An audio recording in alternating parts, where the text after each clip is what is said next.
Welcome back to Neutrality Studies, everybody. My name Selamat datang kembali di Neutrality Studies semuanya. Nama saya Pascal Lotas, dan hari ini saya kembali ditemani oleh Profesor Stephen Starr, mantan Direktur Program Ilmu Laboratorium Klinis di Universitas Missouri. Profesor Starr sudah beberapa kali hadir di acara ini, dan saya sangat senang beliau kembali karena beliau punya pembaruan untuk kita tentang Iran. Stephen, selamat datang kembali. Iran. Stephen, welcome back. Break. Terima kasih. Senang bisa answer-nya. Well, thank you very much for Baik, preparing. terima kasih banyak telah menyiapkan ini untuk kami, karena Anda sebenarnya memiliki presentasi di sini tentang apa yang sedang terjadi dan tentang dampak kinetik dari perang di Timur Tengah saat ini. Bisakah Anda melanjutkannya dari sini dan memandu kami melalui presentasi Anda? And walk us through your presentation. Yes, I'd be glad to. Well, I believe Ya, dengan senang hati. Nah, kamu tahu, saya percaya sebagian besar orang di Barat sebenarnya tidak banyak mendapatkan berita tentang apa yang benar-benar terjadi di sana. Ini sulit, karena seperti yang mereka katakan, kebenaran adalah korban pertama dalam masa perang. Saya menamai presentasi saya, Iran melawan balik. Slide ini menunjukkan bahwa semua titik merah adalah pangkalan militer AS yang telah diserang oleh Iran setelah, kamu tahu, AS dan Israel memulai perang dengan membunuh Ayatollah dan keluarganya. Namun AS dan Israel tidak memenangkan perang ilegal melawan Iran, dan saya akan menjelaskan alasannya. Kamu tahu, Iran berada dekat dengan Selat Hormuz. Hal itu sendiri pukulan besar bagi Barat. this in itself is a tremendous blow against the West. This blocks 20% of the global oil and liquid. Ini memblokir 20% minyak dan gas alam cair global yang mengalir melalui selat tersebut, serta 30% produksi pupuk di kawasan itu, yang merupakan komponen utama pertanian di Amerika Utara dan di seluruh dunia. Kilang minyak dan pabrik gas alam cair di sekitar Teluk telah ditutup. Beberapa di antaranya terbakar.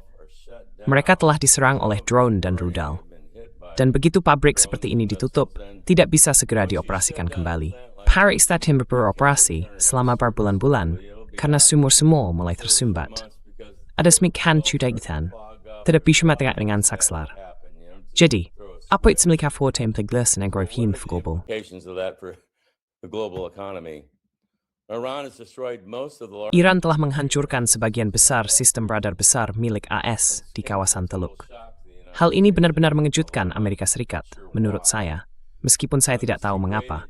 Tindakan ini telah melemahkan sistem pertahanan udara AS dan Israel, yang juga mulai kehabisan rudal pencegat. Sebagian penyebabnya adalah karena AS telah memasok sejumlah besar rudal tersebut ke Ukraina dan Israel selama operasi di Gaza dalam beberapa tahun terakhir. Namun, AS hanya memproduksi sekitar 750 rudal pencegat Patriot dan 450 Ta'at per tahun, dan kita memang tidak memiliki basis industri yang cukup untuk mengejar kebutuhan itu. Kapal-kapal Angkatan Laut AS kini tidak lagi dapat berlabuh di pangkalan militer Amerika di kawasan tersebut. Pangkalan-pangkalan itu telah diserang. U.S. military bases in the region. The bases have been hit. The headquarters of the Fifth Fleet. Markas Armada Kelima hancur akibat serangan rudal Iran. Anda tahu, kapal perusak AS menggunakan tabung peluncur vertikal untuk menembakkan rudal pencegat dan Tomahawk. Setelah persediaan rudal itu habis, kapal harus kembali ke pelabuhan karena diperlukan derek untuk memuat ulang. Ini adalah peluncur vertikal. Anda tidak bisa begitu saja memindahkan rudal dari satu kapal ke kapal lain dan memuatnya di laut. Jadi, itu berarti mereka harus menempuh perjalanan beberapa hari untuk mencapai India atau Diego Garcia, yang membuat mereka keluar dari wilayah operasi. Penghancuran radar AS di Qatar, sistem array bertahap yang sangat canggih, telah mengurangi waktu peringatan untuk serangan rudal di Israel menjadi sekitar 90 detik. Warning time for missile attacks in Israel to 90 seconds. And they don't even know which way the missiles are coming. They just have a Dan mereka bahkan tidak tahu dari arah mana rudal-rudal itu datang. Mereka hanya punya waktu 1,5 menit. people of Israel Jadi, hal ini benar-benar mengubah situasi bagi rakyat Israel. more about this. Izinkan saya menjelaskan lebih lanjut tentang sistem radar ini. On the right corner. Jika Anda melihat ke sudut kanan bawah, radar ANFPS ditempatkan di pangkalan militer AS di Qatar. Radar ini diposisikan di ketinggian dan dapat memindai hingga 5.000 km. Grace Fires awal ledak yang dasing. Ini sangat penting, karena radar THAAD serta radar berbasis laut dan hubung dengannya memerlukan informasi. Mereka lebih seperti senter. Mereka tidak bisa disentuhin. Because they're more like flashlights. They can't just look around. They have to know approximately where the warhead is before they... Mereka harus tahu kira-kira di mana hulu ledak itu berada sebelum bisa memfokuskannya. Jadi, jika radar besar itu dilumpuhkan, mereka pada dasarnya menjadi buta. Rudal-rudal ini datang dengan sangat cepat. Hulu ledaknya, mereka tidak punya waktu untuk mencari sasaran. Pada dasarnya, hilangnya radar ini membuat sistem THAAD dan sistem berbasis kapal menjadi buta karena kehilangan kemampuan akuisisi target awal. Ini menunjukkan lokasi sistem radar S yang pada dasarnya menjadi mata dari Iron Dome di Israel. Richard Medhurst membuat peta ini. Terima kasih untuk itu. Saya menambahkan gambar-gambar di sana. Anda bisa melihat ada satu di Yordania, satu di Arab Saudi, dua di Uni Emirat Arab, dan radar besar NFPS berada di Qatar. The large ANFPS radar was in Qatar. And just Teverkand, with that Srog, the Rosby strength. Oh, yeah? Yeah. Right? They're Oh yeah, fixed no, these are installations. not. Well, the THAAD systems. I'm not. Sistem THAAD, saya tidak yakin apa sistem itu bisa dipindahkan. Tapi saya jujur tidak bisa menjawab pertanyaan itu dengan memadai. Anda memerlukan seseorang seperti Larry Johnson untuk menjelaskannya. Namun saya bahwa sistem-sistem itu dihancurkan dan Yud 11 unit di seluruh AS. And there's only about 13 in the whole U.S. inventory. So I'll write Say seven at least Kamaris Habfer. Or you ing had a biteri through Steesmujum. okay, good. Isis emam sama salsmanji. Cards. Metoting is a span. Okay. Okay, tu mamang it is kama Italian I with king to Tams. But, This satellite image just revealed what the Iranian Citra satelit ini baru saja mengungkapkan apa yang dilakukan drone Iran terhadap radar AS senilai $1 miliar di pangkalan Al-Udeid di Qatar. the FPS Radar peringatan dini FPS Tau-232 yang telah ditingkatkan ini merupakan sistem deteksi rudal balistik jarak jauh yang sangat besar dengan jangkauan hingga 5.000 km. with a claimed range of Radar ini dirancang untuk mendeteksi target di seluruh wilayah Teluk. Samid Kerjut Snack drone Shahed buatan Iran. Utheit Spagan Chil Emrs Kavord. drone that cost only a fraction of the radar's price. Wow, I didn't War. realize I should Into that many chuthing. that video A far nine is a step forward to prod. myself. I didn't Speedily know running that sting was you. this important, yeah, I didn't either, honestly. Ya, aku juga tidak. Sejujurnya. Tapi kita menggunakan sistem yang sama Amerika Serikat, hanya beberapa saja. Hanya ada 13 radar THAAD dalam persediaan S, dan Iran telah menghancurkan sekitar 30% di antaranya. Kamu bisa melihat sisa-sisa salah satunya di sana. You can see what remains of one of them there. Wah. In Bahrain, Iran destroyed the. Di Bahrain, Iran menghancurkan 2 terminal Satcom, seperti yang terlihat pada citra satelit sebelum dan sesudah. In Kuwait, Di Kuwait, Iran menghancurkan jaringan komunikasi satelit. Jadi dapat dilihat adanya penghancuran menyeluruh terhadap semua sistem tersebut. Hilangnya radar berarti pertahanan udara AS dan Israel menjadi netral.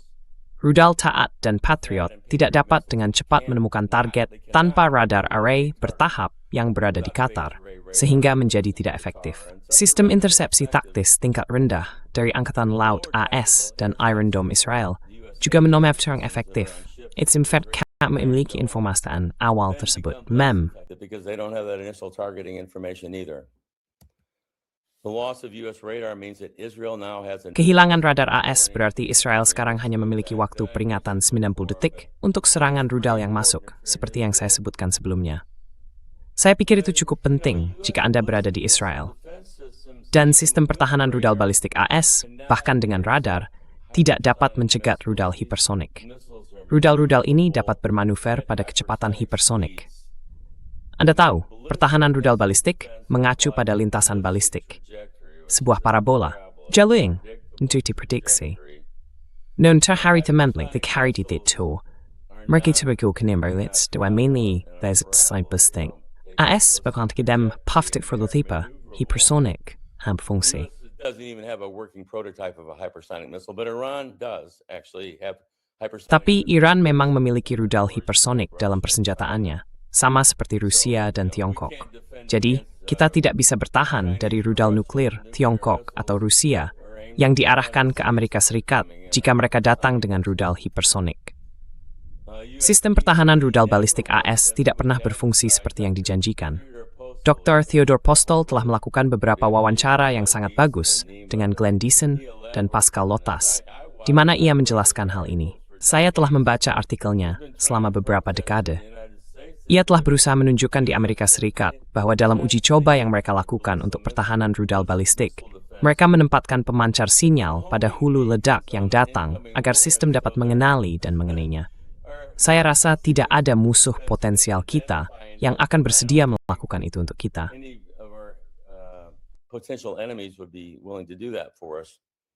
Ya,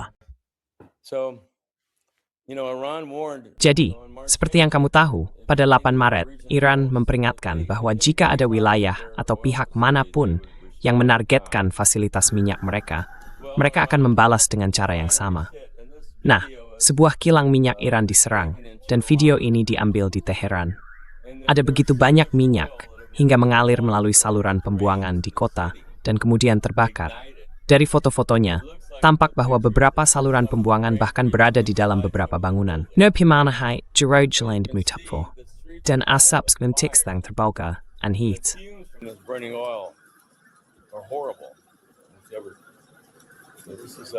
kalau anything tidak seperti Creation Armageddon. It looks like Armageddon. Ya, jadi Iran telah merespons serang kilang terbesar di Uni Emirat Arab.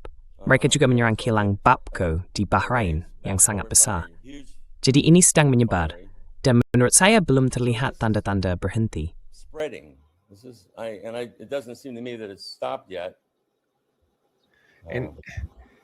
And you know, Steve, I just want to say, like here, you know, Dan, we've kamu had tahu now Steve, this saya hanya ingin mengatakan, kita sekarang memiliki resolusi Dewan Keamanan PBB ini, yang masih saya tidak mengerti bagaimana bisa disahkan, bagaimana Rusia dan Tiongkok tidak memvetonya. Ini adalah resolusi yang mengecam Iran atas serangannya yang membabi buta terhadap negara-negara tetangganya. Meskipun setiap kali Iran hanya membalas terhadap infrastruktur aliansi yang menyerang mereka. Tapi inilah yang sedang terjadi. But this is what's happening. Like this kind It's Orwellian. Tepat Orwellian. Kau menyerang pembangkit listrik di Haifa. It's at the largest. Yeah. Oh, wow. Israel's largest refinery. This is a film of it. You know, these Semui erit tahun in muncul diberi demam karena Israel memblokir mereka. Ya, demikianlah. It's hard to find these. I've been looking around the internet. That refinery. Saya sudah mencari informasi di internet. Kilang itu memasok 50% hingga 60% bahan bakar domestik negara tersebut, termasuk 65% solar, 50% hingga 59% bensin, dan 52% minyak tanah yang digunakan untuk membuat bahan barjet. Jadi itu merupakan pukulan besar bagi Israel. Nah, Donald Trump, kau tahu, aku enggan mengutipnya.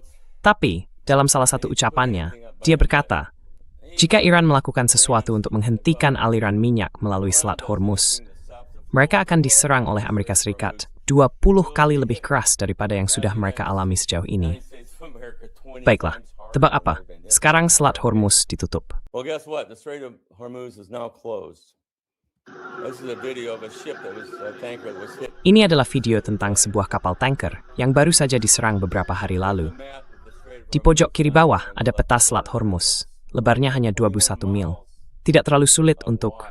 Maksud saya, Iran bisa menutup jalur itu tanpa masalah, dengan semua rudal yang dimilikinya. Mereka juga memiliki bunker angkatan laut bawah tanah. Di AS, kita mengklaim bahwa kita telah menonaktifkan semuanya, bahwa tidak ada lagi target yang tersisa untuk diserang di Iran. Ya, saya sangat meragukannya. Karena Iran adalah negara yang tersusun dari granit. Dan ini adalah bunker angkatan laut bawah. Sebagian di antaranya berada di bawah laut. Some of it's actually underneath the sea. So, they prepared for this. Mereka telah mempersiapkan hal ini selama 30 atau 40 tahun.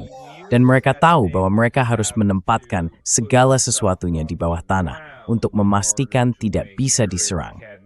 Dan mereka melakukannya, termasuk kapal-kapalnya. Including the boats. so at this point, 20% of the global oil. Jadi pada detik ini, 20% dari minyak dan gas alam cair global terblokir. dan 31% dari urea, yaitu pupuk nitrogen yang kita gunakan di sini di Missouri, juga terblokir. Ini adalah hal besar untuk memblokir itu. Selain itu, 40% dari belerang terblokir. Dan belerang merupakan komponen penting untuk membuat asam sulfat yang dibutuhkan dalam produksi pupuk fosfat. required to make phosphate fertilizer. Benar. So it's not just fuel, the fertilizers are being blocked. And this Jadi bukan hanya bahan bakar, pupuk juga diblokir. Dan ini kemungkinan akan menyebabkan kelaparan. and Benar, produksi telah berhenti, seperti yang saya sebutkan. Qatar, pengekspor gas alam cair terbesar di dunia. 20% dari produksi LNG globalnya telah berhenti. Wow. Begitu produksi berhenti, bisa memakan waktu berbulan-bulan untuk memulainya kembali, dan Kuwait telah menghentikan produksi sepenuhnya. Aramco dari Arab Saudi telah memangkas produksi di 2 ladang. Jadi proses ini baru saja mulai terjadi. Bahrain telah menghentikan operasi dan menyatakan force majeure. Itu adalah kilang besar. Force majeure berarti kontrak pitchnonak agak tak duga. Ini cukup drastis. Setengah di kapal tanker gas air global yang tersedia saat ini dalam Teluk Persia. Tatseng Tita lain. Another thing that we So even the shipping Bahan kapas pengiriman pun sudah tidak tersedia lagi untuk pasokan global, bukan? Meskipun kamu memiliki pemasok yang berbeda, sekarang kamu tidak memiliki kapal. Kayak sudah Keith. ships now because they're locked in. right. Right. This is another thing that I hope Benar. Ini adalah hal lain yang saya harap tidak berlanjut. Namun jika mereka mulai menargetkan pabrik desalinasi di Teluk, hampir semua negara di kawasan itu bisa menjadi hampir tidak layak huni. Lihat persentase air minum, 90% untuk Kuwait, 70 hingga 90% untuk Qatar. Israel mendapatkan 80% airnya dari desalinasi, sedangkan Iran hanya sekitar 3%. Jadi Iran jauh lebih tidak rentan dibandingkan negara-negara lainnya. gets 3% of its water, so it's much less vulnerable than these countries. Israel Yet, Israel moest berpersuing dat er itu kemurli daimnet yan. Benar. En zijn tidak tepu do gres desain Suran. Iran's desalination plants. exactly, it's a Tatska. Itu seperti bunuh diri. Itu seperti Estonia memang terhadap Rusia. Kamu tahu? Maksudku ya, investasi nuklir bertinggi. craziness in the world going on, but so I got Jadi saya harus bermain. This napper to growis. this. 70% of the Americans. Kau tahu, 70% orang Amerika atau lebih menentang perang ini. Tentu saja, kita menentang sebagian besar perang. Tidak peduli siapa yang kita pilih. Sepertinya perang tetap berlanjut. Tapi aku menemukan foto Menteri Perang AS, Pete Hegseth. Aku tidak tahu apakah kamu sudah melihatnya atau belum. I don't know if you've seen it or not, Austed dimenku. Off the last. but check out his tattoo. It's Tapi lihat juga topinya. Sama saja, dia memakai salib Yerusalem yang dulu dikenakan oleh para tentara salib. Menurutmu, apakah punya pola pikir seperti itu seolah ingin mengobarkan perang suci di Timur Tengah? having a holy war in the Middle East. Gematiki. And this is Netanyahu at the UN. He's holding up his Ini adalah Netanyahu di PBB. Dia sedang memegang gambar Israel Raya, yang pertama kali digagas oleh Bapak Zionisme politik, Theodor Herzl. Israel Raya adalah istilah yang berasal dari Alkitab Ibrani, di mana tertulis bahwa Tuhan memberikan kepada Abraham dan semua keturunannya hak atas tanah yang luas dari sungai Mesir hingga Efrat. Jadi itulah yang mendorong hal ini. Bagi saya, ini tidak masuk akal. Maksud saya, gila saja kalau AS mendukung hal ini, dan semua genosida serta segala hal lainnya. Tapi orang-orang Kristen Zionis mempercayainya. Itulah bagaimana Hegseth terhubung dengan hal ini. Mereka percaya bahwa Armageddon akan menandai kedatangan kedua Yesus Kristus. the second coming of Jesus Christ. Yes. So and Hegseth is conducting prayer meetings every month. Dan Hegseth mengadakan pertemuan doa setiap bulan di Pentagon. Ada lebih dari 200 laporan dari Bintara yang mengatakan bahwa mereka pernah menghadiri pertemuan di mana para perwira komando berkata, "Jangan takut, karena jika Armageddon datang, kalian akan masuk surga. Kalian tahu, Trump adalah yang diurapi." Itu benar-benar di luar kewarasan. Tapi mari kita pertimbangkan hal ini. Saya menyebutkan bahwa saya tidak berpikir AS bahkan telah mulai menghancurkan semua kota rudal yang dimiliki Iran. Iran sebesar Eropa Barat. Kota-kota ini berada di bawah tanah. Mereka juga memiliki pangkalan udara bawah tanah. Saya percaya akan dibutuhkan senjata nuklir taktis untuk menghancurkan fasilitas militer tersebut. To destroy these military facilities. And I think they're fully capable of using them. Dan saya pikir mereka sepenuhnya mampu menggunakannya. Beberapa rudal yang lebih besar sekarang mulai dikeluarkan, dan mereka mulai menghantam Israel. Gambar roket itu adalah roket berbahan bakar padat dengan hulu ledak seberat 1 ton. Ini berasal dari siaran langsung di Israel. Itu adalah hulu ledak seberat 2.000 pon yang menghantam. Begitulah rasanya jika Anda berada di Tel Aviv. Baiklah, senjata nuklir taktis yang digunakan terhadap kota-kota rudal Iran akan menimbulkan dampak radiasi yang sangat besar. Anda tahu, dari pengujian nuklir di Nevada, mereka menunjukkan bahwa bom berkekuatan 1 kiloton harus diledakkan sekitar 100 atau 300 kaki di bawah tanah untuk mencegah kebocoran. 300 feet beneath the ground to prevent it from venting. So that's not going to happen. Jadi itu tidak akan terjadi. Senjata nuklir taktis B-61-12 yang dimiliki AS hanya dapat menembus tanah sedalam 3 hingga 4 meter. Dan hulu ledak nuklir W-7762 yang dibawa oleh beberapa kapal selam Trident S. Ya, kita sekarang memiliki senjata berkekuatan rendah di kapal selam kita, selain yang strategis berdaya besar. Senjata itu memiliki daya ledak sekitar 5 hingga 6 kiloton, tetapi juga tidak dapat menembus tanah. Jadi jika digunakan, akan terjadi jatuhan radioaktif besar-besaran di Iran. Ini adalah gambar bom B-61 dengan daya ledak variabel yang dijatuhkan. Bom itu memang menghilang dalam tanah, tetapi hanya masuk sekitar 3 hingga 4 meter. Itu akan menimbulkan jatuhan radioaktif yang sangat besar.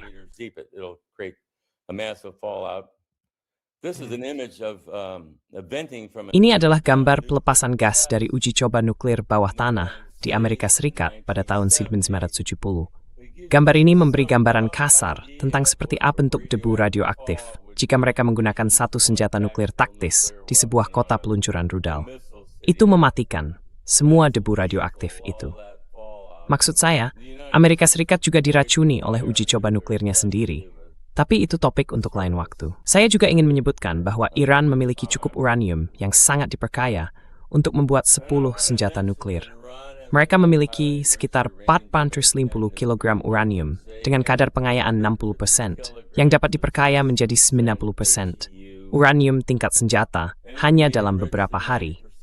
Setiap senjata akan memiliki daya ledak sekitar 15 kiloton, mirip dengan bom yang diledakkan di Hiroshima. 1 kiloton setara dengan 1.000 ton TNT. Jadi 15 kiloton berarti 15.000 ton. Hiroshima, a kiloton is 15,000 tons of, or 1,000 tons of TNT, so 15 kilotons is 15,000 tons. The design for these weapons is well known. You don't have to test. Desain senjata-senjata ini sudah sangat dikenal. Anda tidak perlu mengujinya untuk tahu bahwa senjata itu akan berfungsi.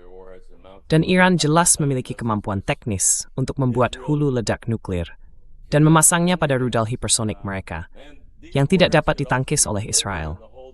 Hulu ledak ini juga bisa dikirim melalui kapal jika mereka memutuskan untuk melakukannya. Jadi saya hanya ingin menutup dengan satu slide yang benar-benar menarik perhatian saya dari pihak Palestina. Namun kita tahu, kita tidak pernah melihatnya dari sudut pandang mereka di sini. Selalu saja teroris Palestina dan semacamnya, padahal itu adalah wilayah yang diduduki. Israel adalah negara kolonial. Mereka bersifat kolonial. Jadi menurut hukum internasional, rakyat Palestina memiliki hak untuk membela diri.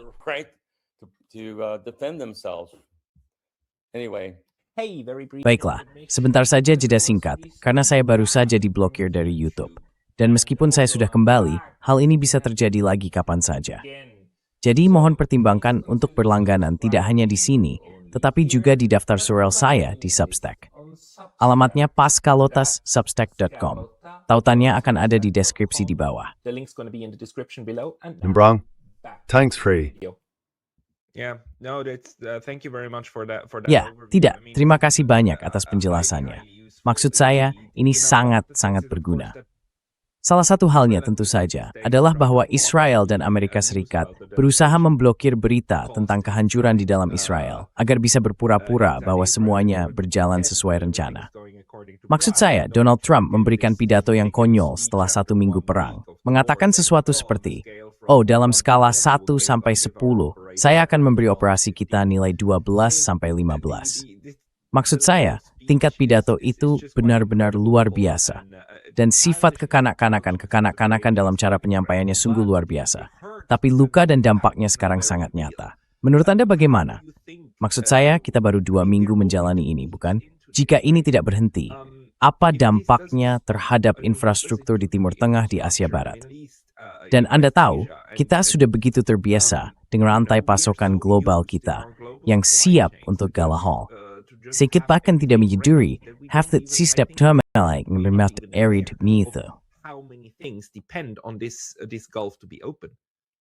Well, that's right. Well, there are some reserves. Ya, benar.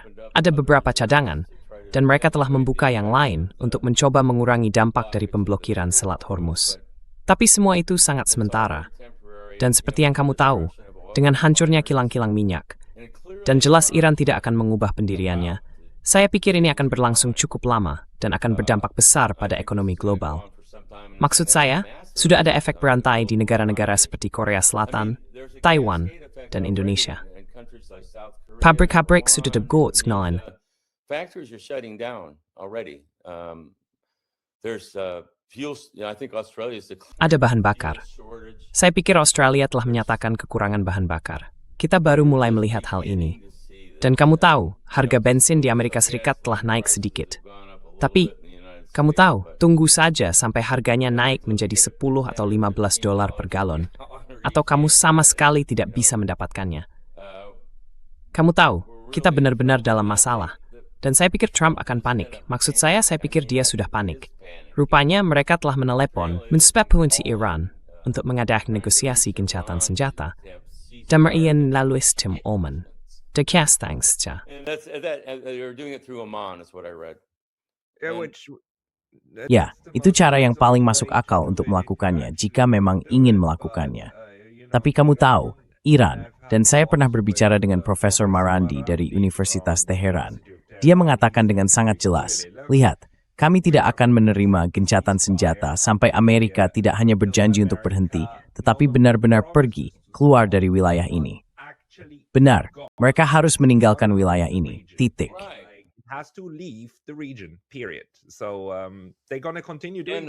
Jadi mereka akan mempertahankan semua sanksi ekonomi dan tetap meninggalkan pangkalan militer.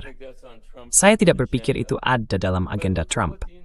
Tapi lihat apa yang dilakukan Amerika Serikat. Kita yang memulainya.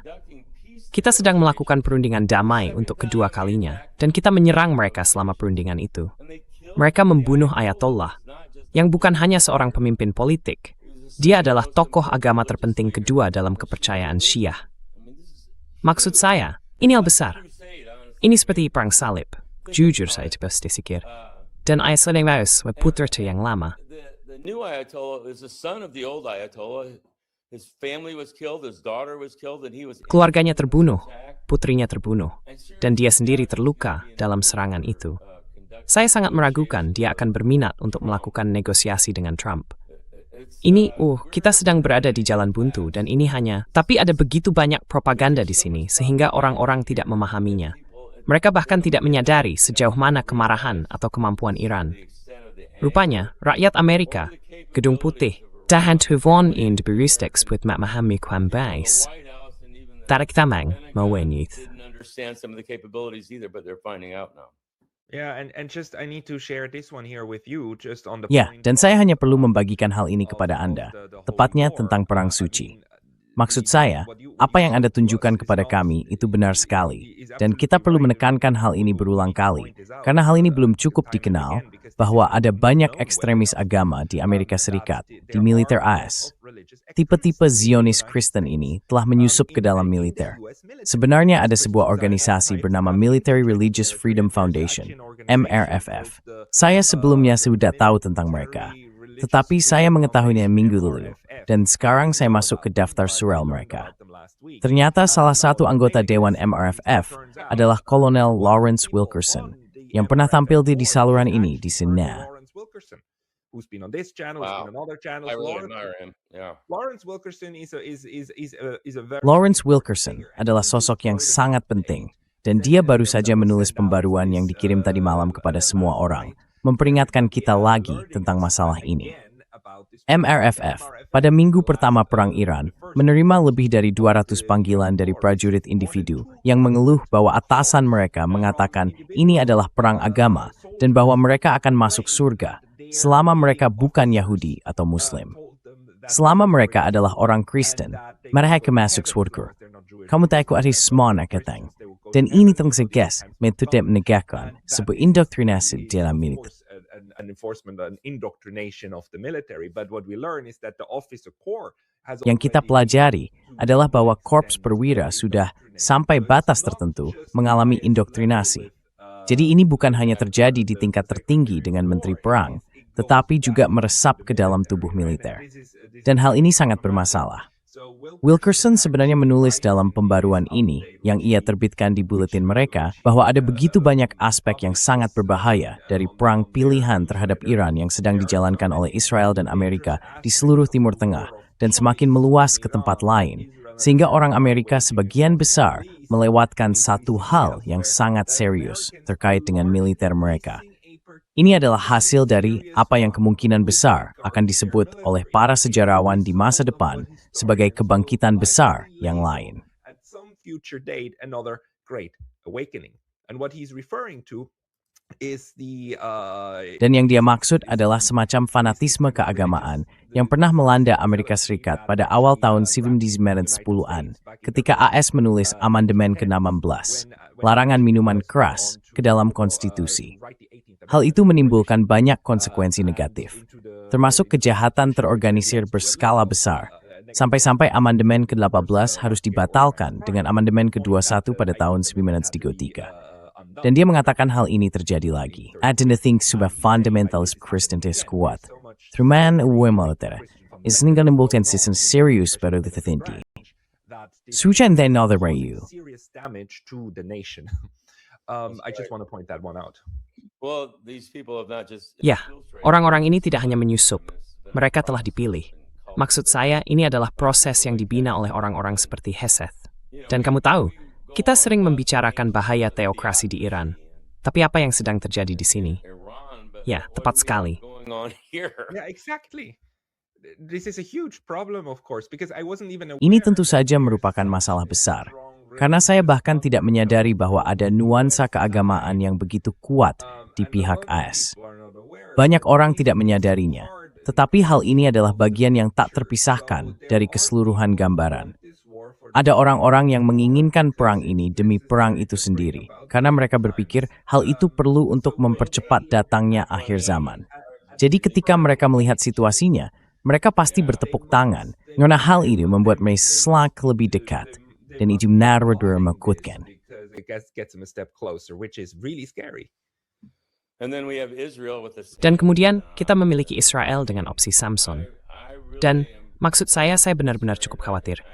Saya sudah membicarakannya dalam presentasi sebelumnya di acara Anda, di mana Dr. Postel menampilkan gambar tentang seperti apa Tel Aviv jika terkena 1000 hulu ledak seberat 1 ton. Hit by 1,000 one-ton warheads. Ya, And I think we're going to see that unfold pretty soon. Dan saya pikir kita akan segera melihat hal itu terjadi. Ya, dan saya tidak berpikir Israel akan menerima kehancuran kota-kota terbesarnya. Maksud saya, 3 kota terbesar mereka menampung sekitar 50% dari populasi. Dan jika Iran masih memiliki, ya, saya mendengar Larry Johnson mengatakan mereka memiliki 5 hingga 10.000 rudal balistik. Setidaknya pada awal perang, saya menduga masih ada ribuan yang tersisa. Jadi, pada titik mana Israel akan mulai menggunakan senjata nuklir terhadap Iran? Wilkerson, saya percaya, pernah mengatakan bahwa dia tidak berpikir Amerika Serikat akan memulai penggunaan senjata nuklir.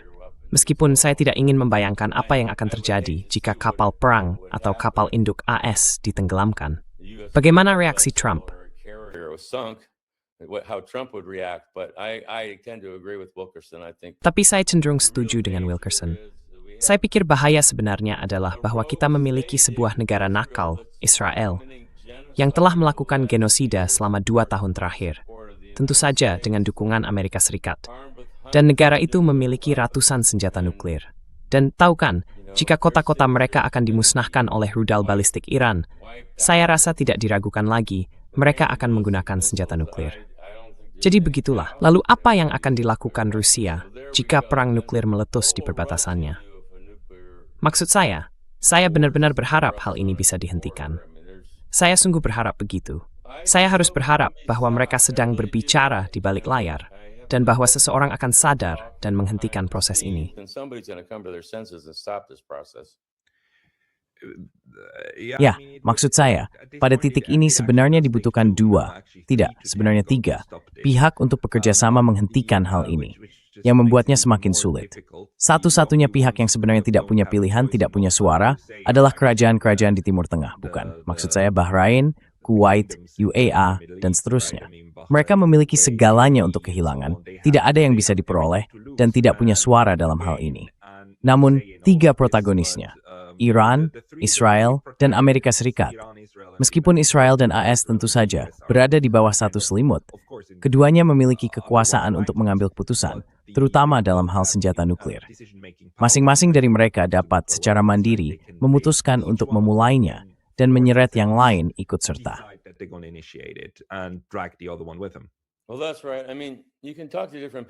Ya, benar. Maksud saya, kamu bisa berbicara dengan orang yang berbeda dan mendapatkan pandangan yang berbeda tentang siapa yang membuat keputusan. Saya pikir Kolonel Wilkerson akan berpendapat bahwa Amerika Serikat mengarahkan Israel. Brian Berletik mungkin akan mengatakan hal yang sama. Ya, tapi kamu tahu, saya tidak tahu.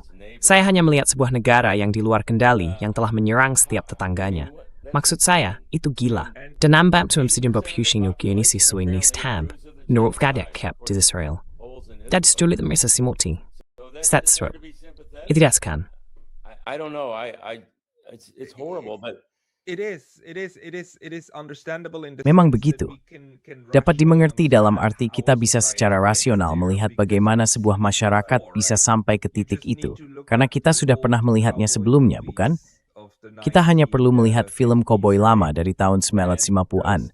Para Indian jahat yang terus menyerang para pemukim tak berdosa dan membunuh para wanita tak bersalah di jalur perjalanan. Bukan begitu? Itulah mentalitas yang sama persis.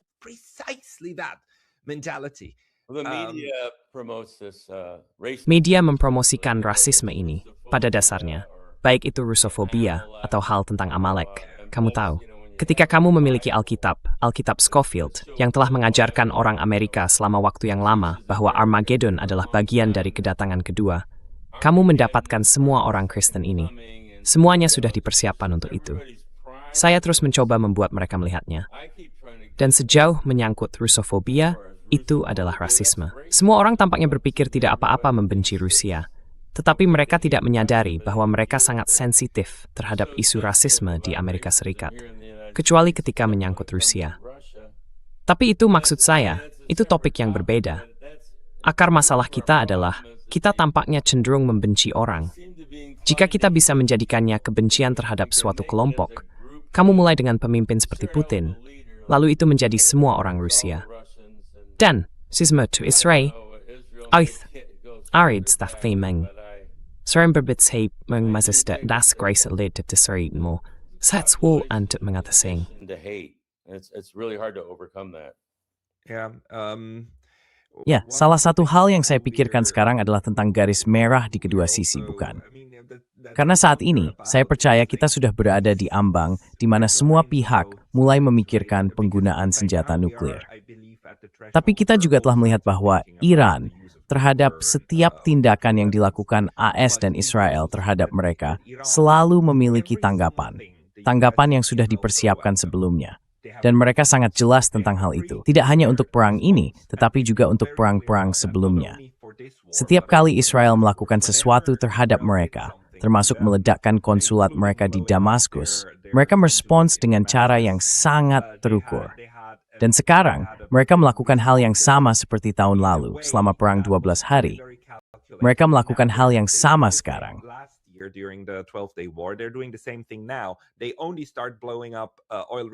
Mereka baru mulai meledakkan kilang minyak, seperti yang tunjukkan, setelah seseorang menyerang kilang minyak mereka, bukan? Mereka hanya menargetkan pabrik desalinasi di Israel dan di negara lain setelah pabrik desalinasi mereka sendiri diserang. Jadi pesannya sangat jelas. Jika kamu menyerang kami, kami akan membalas secara proporsional, kemampuan untuk melakukannya. Jadi, tentu saja, hal ini juga harus diperhitungkan dalam perencanaan mereka hingga ke tingkat nuklir. Pertanyaan bagi saya adalah, jika Israel meluncurkan senjata nuklir ke arah mereka, apa yang akan mereka balas secara proporsional? Dan pertanyaan saya, apakah mereka bisa membalas dengan meluncurkan beberapa rudal hipersonik mereka ke reaktor nuklir di Negev? In the Negev. Itu poin yang bagus. Saya sudah promote bahwa pembangkit listrik tenaga nuklir bisa saling disemprang. Kita sudah melihat gedung this fine. And in Ukraine already. Yep. Zaporizhia, Sebuah pembangkit listrik tenaga nuklir tidak hanya memiliki reaktor, tetapi juga kolam bahan bakar bekas di sebelahnya, tempat mereka menyimpan batang uranium yang sudah digunakan. Batang-batang itu sangat radioaktif, dan jika kolam bahan bakar bekas terkena serangan, jumlah radioaktivitas yang dilepaskan akan sangat besar. Sekarang, saya tidak tahu di mana. Saya sudah melihat foto-fotonya. Saya percaya sebagian besar fasilitasnya berada di bawah tanah.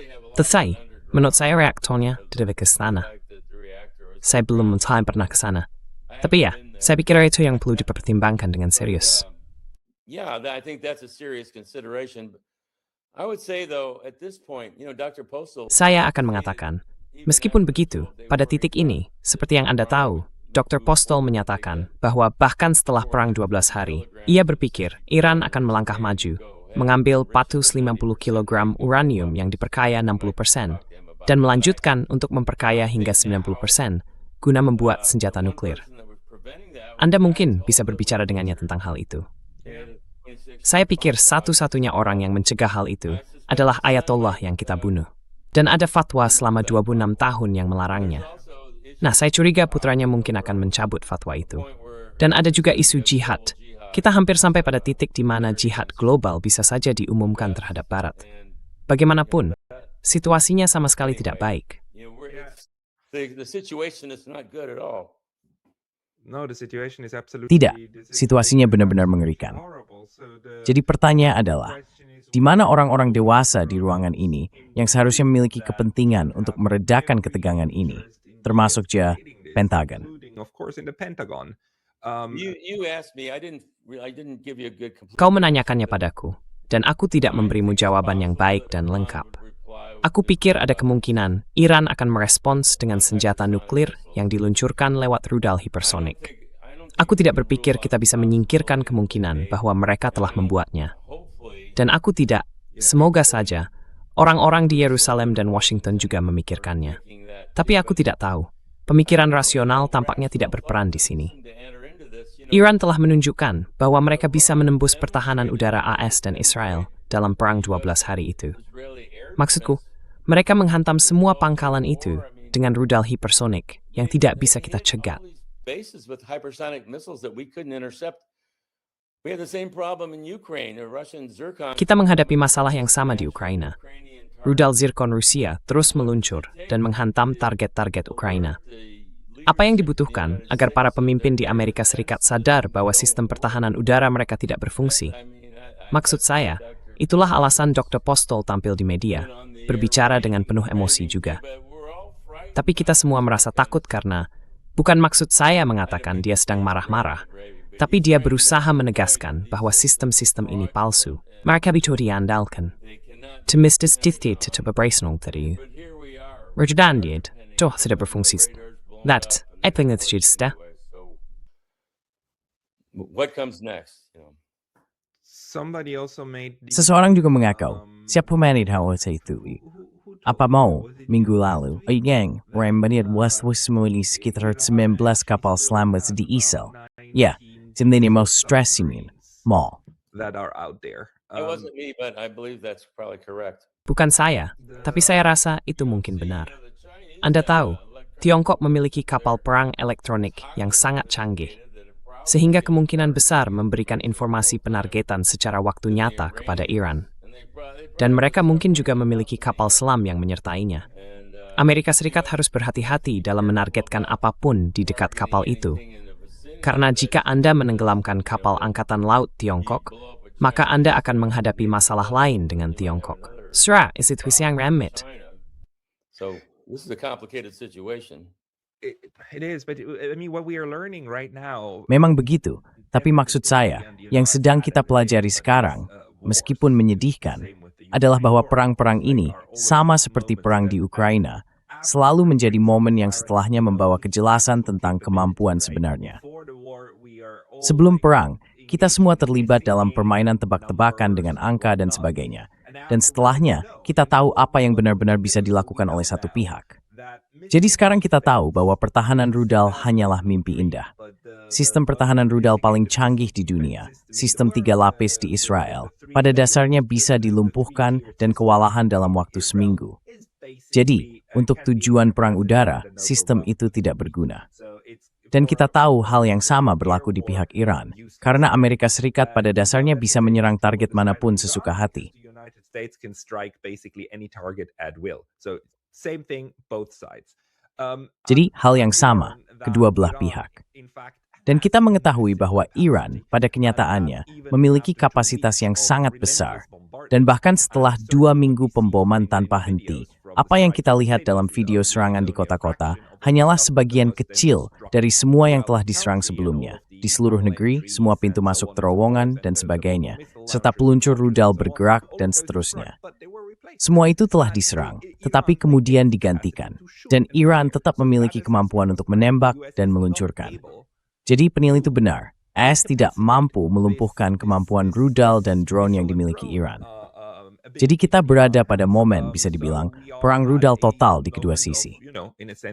Total missile war on both sides.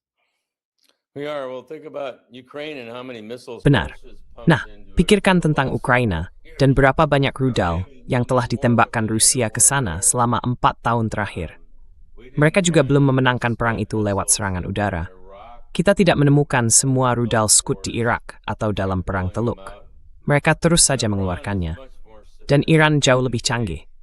Mereka telah mempersiapkan perang ini selama puluhan tahun.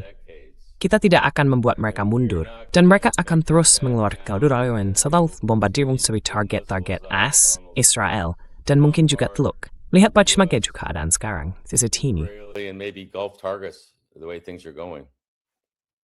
Yeah,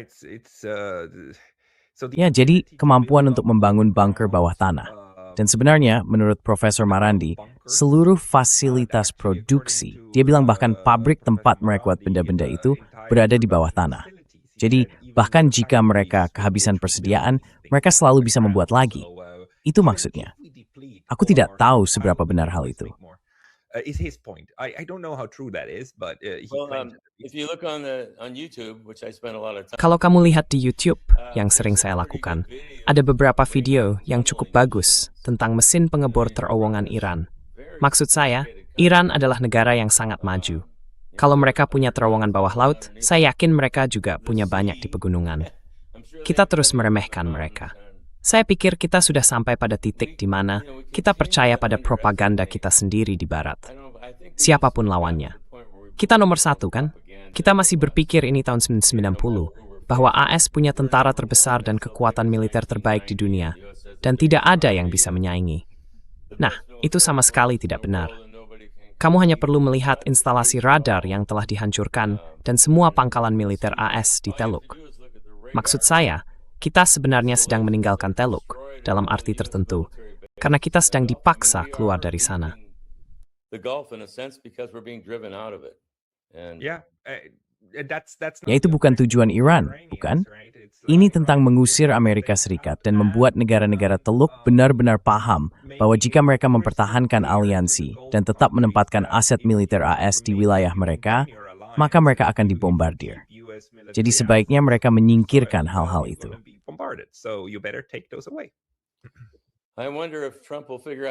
Saya bertanya-tanya, apakah Trump akan menemukan cara untuk menyatakan kemenangan dan pergi? Maksud saya, itu mungkin pilihan terbaik saat ini. Saya tidak tahu bagaimana mereka melakukannya. Tapi masalah sebenarnya lebih berkaitan dengan Israel. Bahkan jika AS mencoba mundur, saya pikir bagi Israel ini adalah perjuangan hidup dan mati, baik bagi Iran maupun Israel.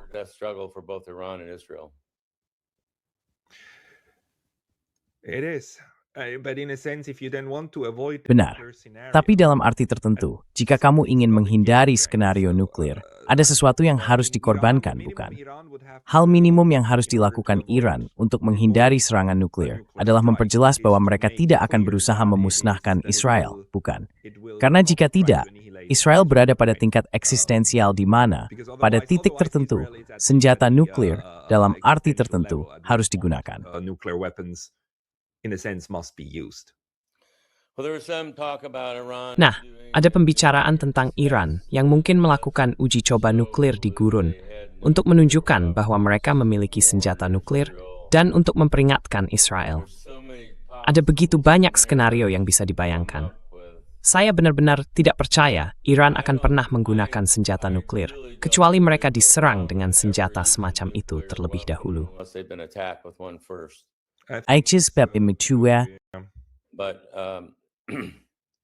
Tapi saya pikir apapun bisa terjadi jika kota-kota Israel mengalami serangan bom terus-menerus sampai benar-benar hancur. Dan mereka sudah dalam masalah sekarang. Maksud saya, mereka telah menyerang fasilitas pelabuhan, pembangkit listrik, kilang minyak. Kita tidak tahu, Israel mengunci semuanya dengan sangat ketat. Coba saja cari di internet dan temukan beberapa video tentang seperti apa langit di atas Israel selama beberapa malam terakhir. Kamu tidak akan menemukannya. Saya menemukan sebuah diagram dari Ascentcom. Mereka mengklaim bahwa setiap hari jumlah serangan rudal dari Iran ke Israel menurun, yang mungkin saja benar. Saya juga melihat sebuah video yang menunjukkan Hezbollah meluncurkan serangan besar sekitar 150 rudal ke Israel Utara tadi malam. Jadi situasinya di sana selalu berubah. Tapi, semayam matasi dini untuk menggerakkan semodal balistik yang telah diproduksi Iran selama 30 atau 40 tahun lalu. Iran has manufactured for the last 30 or 40 years. Right. Now, benar. Benar. this would be another Sekarang ini akan menjadi hal bodoh lainnya untuk dilakukan. foolish thing to do, but Tapi sekali lagi saat ini, terutama di media berita, kita memang tidak bisa mempercayainya. the news media, Maksud saya, apa yang kita baca di media bisa dipastikan adalah apa yang orang ingin kita ketahui. Mereka ingin kita tahu tentang hal ini, dan sisanya tidak benar-benar sampai kepada kita. Hal yang menarik adalah bahwa beberapa serangan ini begitu besar dan begitu menghancurkan, sehingga mereka harus dilaporkan, seperti serangan terhadap infrastruktur radar. Itu dilaporkan secara luas. Serangan terhadap kapal tanker minyak juga. Maksud saya itu juga tentu saja berfungsi untuk menakut-nakuti semua orang. Oh lihat, Iran memang benar-benar berbahaya. Oh look, Iran actually is really dangerous. Well, I haven't trusted the media for Ya, kamu tahu, aku sudah lama tidak mempercayai media. Jadi, syukurlah ada saluran seperti punyamu. Aku suka The Duran. Dan kamu tahu ada juga Nema. Maksudku, akhir-akhir ini aku lebih mengandalkan sumber-sumber itu untuk berita daripada Larry Johnson. Tapi kamu tidak bisa begitu saja menerima sesuatu hanya karena kamu melihatnya sebagai tajuk utama di The Wall Street Journal atau The New York Times. Kamu harus bertanya dulu, kenapa itu ada di sana? Dan apa tujuannya? Apa yang mereka ingin kita pikirkan sekarang? Karena hampir selalu itu adalah narasi resmi, jarang sekali yang lain. Seperti yang kamu bilang, kadang ada cerita yang lolos karena Demokrat cukup membenci Trump, sehingga mereka akan menerbitkan hal-hal yang bertentangan dengan narasi, kita sedang memenangkan perang. Tapi secara umum, kamu tahu, kita seperti jamur. Kita disimpan dalam kegelapan, dan diberi, omong kosong. Kept molding around. Terus berubah-ubah. Ya ampun, tidak, tapi sekali lagi, seperti kabut perang. Itu hal lain yang baru kusadari saat perang Ukraina. Kamu tahu kita begitu terbiasa dengan gagasan bahwa berkat internet kita memiliki akses tanpa batas dan waktu nyata terhadap informasi. Dan itu ternyata tidak benar. Ketika perang pecah, aliran informasi terhenti, atau lebih tepatnya, aliran informasi yang dapat dipercaya menjadi sangat. Kita tidak melihat laporan-laporan itu. We're not seeing reports. It tells you a lot too because Itu juga banyak memberitahu kita, karena sensor melalui penghilangan informasi sama pentingnya dengan kamu tahu, memalsukan sesuatu. Maksud saya, kalau kita benar-benar memenangkan perang, kita pasti akan melihat video di mana-mana tentang bagaimana kemajuan kita. Tapi ternyata, banyak pesawat dan rudal yang diklaim telah dibom oleh Amerika Serikat Ternyata hanya gambar di landasan pacu. on runways. So Yeah, right. The Iranians. Ya, ya. Benar-benar. Orang-orang Iran sebenarnya, kamu tahu, lagi-lagi, ini hal lain yang menurutku kita pelajari. Orang-orang Iran bersiap untuk diserang. Mereka bersiap agar bisa menahannya, lagi-lagi, dengan umpan-umpan ini, balon-balon kecil itu. Sangat cerdas, benar-benar cerdas. Seperti kamu menaruh semua benda palsu di tanah, lalu AS menembak ke arah itu, alih-alih yang asli. Dan mereka sebenarnya tidak bisa membedakannya karena modelnya sangat bagus. Model tiup itu. Dan lagi, doktrin militer Iran menurutku, kalau dilihat dari sini, tampak jelas sebagai doktrin kemampuan serangan balik. Artinya, apapun yang kamu serang, kami akan serang balik. Dan kami bisa. Kamu tidak bisa mengambil kemampuan kami untuk melakukan serangan kedua. Jadi hentikan. Aku pikir itulah strateginya. I think that's the strategy. Dr. Postel shows some images the other Beberapa hari yang lalu, Dr. Postol menunjukkan beberapa gambar dalam salah satu wawancaranya yang memperlihatkan rudal-rudal Iran diluncurkan dari padang pasir. Ada awan pasir coklat, seluruh silo tertutup olehnya. Silo itu benar-benar tak terlihat sampai rudalnya melesat keluar dari pasir. Maksud saya, bagaimana cara menargetkan yang seperti itu? Sesungguh yakin straightforward. Kineskri itu memiliki kot, dan setelah mencari sejak lama. Terbesar di tersebut, kita tahu di mana semua kota Indo berada. we know where all the missile cities are located. It's kind of difficult to wrap our heads around this, but Agak sulit untuk memahami hal ini, tapi kamu tahu kita sudah hidup di era nuklir selama lebih dari 80 tahun. Teknologi nuklir sekarang hampir berusia 100 tahun. Dan kita juga sudah hidup di era satelit selama hampir waktu yang sama, sekitar 70 tahun, bukan? Dan Iran, setidaknya sejak revolusi, sejak tahun 80-an, sejak perang melawan Irak, telah memiliki waktu untuk kembali berap di Farid Brering, in sihi games dan purib yang berhamdlis total, seperti hinsin permugal. Daversikan di kami siapin untuk sih. surface surveillance, and Right. they did prepare for that. Well, satellites can see in great Nah, detail, satelit but bisa melihat dengan sangat detail. Tapi itu seperti memfokuskan mikroskop. Kamu tidak bisa melihat semuanya sepanjang waktu. Dan kamu tahu, rudal-rudal yang keluar dari terowongan itu dipasang di peluncur bergerak. Mereka bisa mengemudikannya kemanapun mereka mau, lalu meluncurkannya. Intinya, beberapa rudal yang lebih modern, yang mulai mereka luncurkan sekarang menggunakan jenis peluncur yang berbeda dari yang sebelumnya, yang lebih tua. Jadi, hanya karena kita menghancurkan beberapa peluncur, bukan berarti kita juga menghancurkan yang baru mereka keluarkan dengan senjata berbahan bakar padat yang hipersonik. Yang jelas, kamu tidak ingin berada di yang menerimanya. You certainly wouldn't want to be on the receiving end of. Right. And in a sense, this what Benar. Dan Anda tahu, dalam arti tertentu, perang yang dijalankan Iran sangat mengingatkan saya pada strategi militer Swiss selama Perang Dunia Kedua. Tentu saja, kami tidak sedang berperang, tetapi strateginya adalah benteng pertahanan. Seluruh militer mundur ke pegunungan Alpen, ke jaringan bunker yang dibangun di seluruh pegunungan. Lalu Anda menghancurkan infrastruktur sendiri untuk memastikan bahwa pasukan Jerman penyerang, sebagaimana diyakini saat itu, wis wonder bright with to ignite your math. Dan dari sini, Anda tich berawa perlawan ben. Numai, strategis keskeng begobith. To me, that the strategy with the Iranians is very similar to that. Well, speaking of bunkers, I saw an article. Ngomong-ngomong soal bunker, saya melihat sebuah artikel di Zero Hedge beberapa hari yang lalu tentang seorang pria yang menjual bunker kiamat. Dia dikutip mengatakan, "Oh ya, beberapa anggota kabinet membeli dari saya. Mereka mengirim pesan, menanyakan kapan akan siap." Tidak, saya tidak merasa itu menenangkan sama sekali. I didn't find that particularly reassuring. Nope. Tidak. Orang-orang gila. Telah saat orang-orang gila yang mengkitsikendali. Insane people at the helm. I was like, The whole con- Nu var inte kring kutang konsekuensi yang orang temud, itu nukleus, selama sim skupol atau 30 tahun sempaklang. 30 years. Ya, And that's something that's been completely omitted. Dan itu adalah sesuatu yang sama sekali diabaikan dalam negosiasi pengendalian senjata.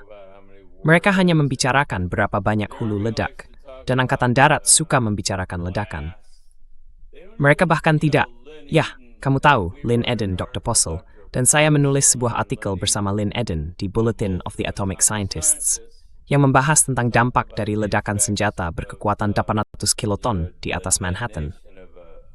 800 kiloton weapon above Manhattan. Benar. But Lynn Eden pointed out that Namun, Lynn Eden menunjukkan bahwa dalam studi yang menjadi dasar kami, Angkatan Darat bahkan tidak menganggap efek termal sebagai perhatian utama karena dianggap terlalu bervariasi. Tetapi, badai api nuklir, hulu ledak berkekuatan 800 kiloton, pada hari dengan cuaca rata-rata akan langsung membakar sekitar 150 mil persegi. Dan apapun yang berada di zona api itu tidak akan bertahan hidup, karena suhu udara naik di atas titik didih air. Ada angin berkecepatan 300 mil per jam yang bertiup menuju pusat akibat arus naik yang tercipta. Dan bahkan, jika Anda berada di tempat perlindungan yang dalam, Anda akan tetap terpanggang. Jadi itu satu senjata nuklir. Jika Anda berperang dengan ratusan atau ribuan senjata seperti itu, Anda akan menciptakan lapisan asap stratosfer global dari semua asap yang naik ke stratosfer.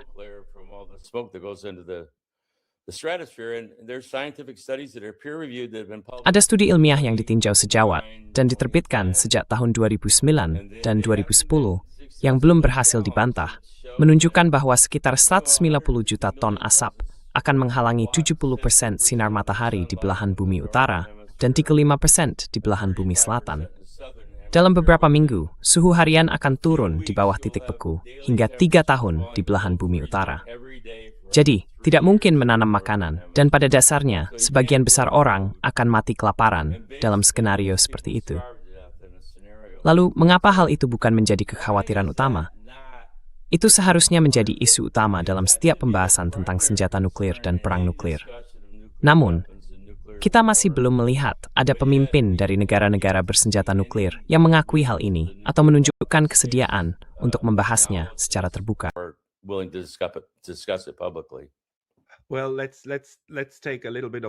Baiklah, mari kita ambil sedikit harapan dari fakta bahwa setelah 2 minggu perang di Iran dan setelah 4 tahun perang di Ukraina, kita sebenarnya belum melihat penggunaan senjata nuklir.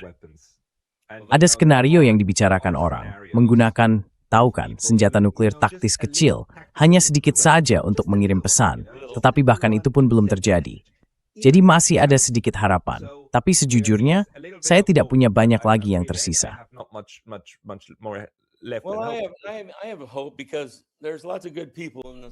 Saya punya harapan karena ada banyak orang baik di dunia ini. Dan ada banyak orang yang memahami. Kamu tahu, mereka telah mengesahkan perjanjian untuk melarang senjata nuklir. Negara-negara pemilik senjata nuklir memboikotnya. Tetapi lebih dari 50 negara telah menandatanganinya. Dan orang-orang di seluruh dunia memahami hal ini. Kita sudah bisa biskus kelompok para pemimpin elit memilih dan buat semakin pusatsan. Semacam mengabaikan opini publik di mana-mana. Kamu tahu, kita tidak boleh rasa ini. Kita harus berjuang. Kita harus membuat suara kita.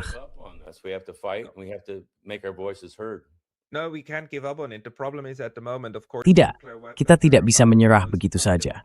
Masalahnya adalah, saat ini, senjata nuklir merupakan hal yang paling tidak demokratis di dunia. Secara desain, senjata itu dimaksudkan untuk digunakan oleh sekitar 9 orang, para pemimpin dari masing-masing negara tersebut. Sistemnya dibangun sedemikian rupa sehingga keputusan, kekuasaan untuk menekan tombol tetap berada di tangan 9 orang itu. Dampaknya tentu saja akan ditanggung oleh 8 miliar manusia. Jadi, benar-benar view both its days demokratis dunia. Ya, no hana jol.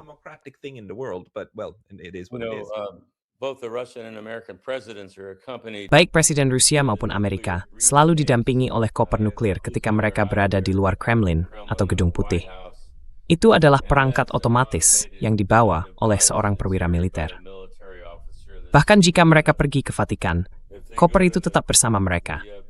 Mereka dapat membukanya, dan dalam waktu kurang dari 1 menit, mereka dapat memilih antara memerintahkan penggunaan 1 senjata nuklir atau ribuan. Mereka memberikan izin untuk peluncuran dilakukan. De content kebegiling with speakle smites men to omlek semet perang tersebut. Less than 15 minutes to carry those orders out. So they set the system up. Jadi mereka merancang sistem itu agar dapat diaktifkan dengan sangat mudah, meskipun seharusnya ada banyak pengaman untuk mencegah hal itu terjadi. Dan sejauh ini, mereka berhasil mencegah penggunaan yang tidak disengaja atau tidak sah. Tapi kadang-kadang aku sulit tidur di malam hari. Aku tahu semua hal ini, dan aku hanya berpikir bagaimana caranya kita bisa menyadarkan orang-orang, memperingatkan mereka tentang bahaya yang mengancam semua keluarga kita, seluruh kehidupan kita. Tapi ansya itu ada.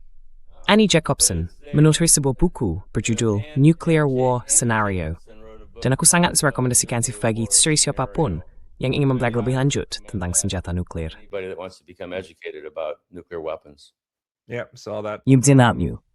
Bagus. Stewart sa quiz harus experience penting di skemal sengamat. If you have brain at the graspings. Yeah, well, it's hard Sulit untuk mengisep growth membitsin full aste. up, you know. Hey, we have to Kau harus membitsa kau. First membitrul. Sungguh menyedihkan bahwa kau hidup dunia ini seperti itu. Dan sebagaimana Steve, terima kasih bahwa atas tiu. Truing membraktikan ini hasran lensin yuso.